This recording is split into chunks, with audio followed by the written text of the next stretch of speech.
We'll start things off here in Columbia, South Carolina. Haven't talked about the Gamecocks here in a little while, and we're all fired up about the Shane Beamer era. They're killing it on the recruiting trail, and all the buzz. You hear all about this offense, and it's going to be Joe Brady type offense mixed with Lincoln Riley's Oklahoma system. So it all sounds great, but one thing we haven't really talked much about: the defensive coordinator Clayton White, one of his defensive backs here, Jamar Brown, during recent media availability, hyping up the Gamecocks receivers and tight ends.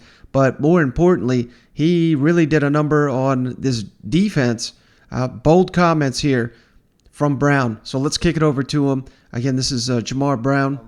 When you're in coverage, I'm guessing you're probably mostly covering tight ends, running backs, those types of guys who are everywhere, tight end, running back, receiver. Yeah, okay. Who are some of the tougher guys that maybe not necessarily for you to cover, but who are some of those guys that tend to give back? All our receivers are really good. I'm telling you, all our receivers are really good. All our receivers are really good. All our tight ends are very good. Nick Muse is very good. Jaheim Bell is very good. Kevion Mullins, E.J. Jenkins, all of them are very good. So I can't really single out one person, but just know all of them are very difficult to cover. You guys just finished practice number 5.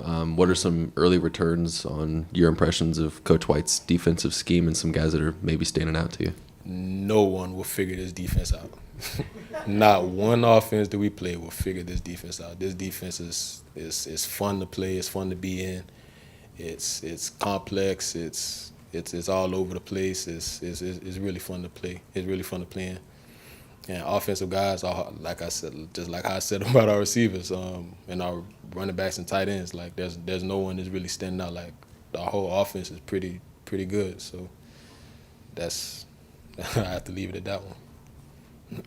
All right, so there you got it from Brown. And I know I've mentioned several times that, South Carolina with the schedule, the first half of the season, they've got a real chance to get some momentum built early in the season. And one thing maybe we've not spoken enough about is the fact that with a brand new staff like this, I don't think hardly anyone knows what the Gamecocks have in Marcus Satterfield and Clayton White.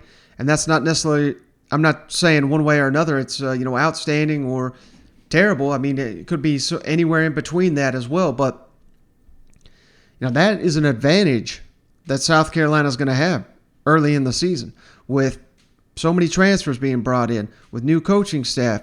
There's just no film on what the Gamecocks are going to be doing. So the schedule lines up well. I think South Carolina has certainly got the talent to compete early in the season next year. I keep saying it, 4-2, 5-1. Not necessarily predicting that. We have to, things change quick. We'll see how the Gamecocks look week 1, week 2.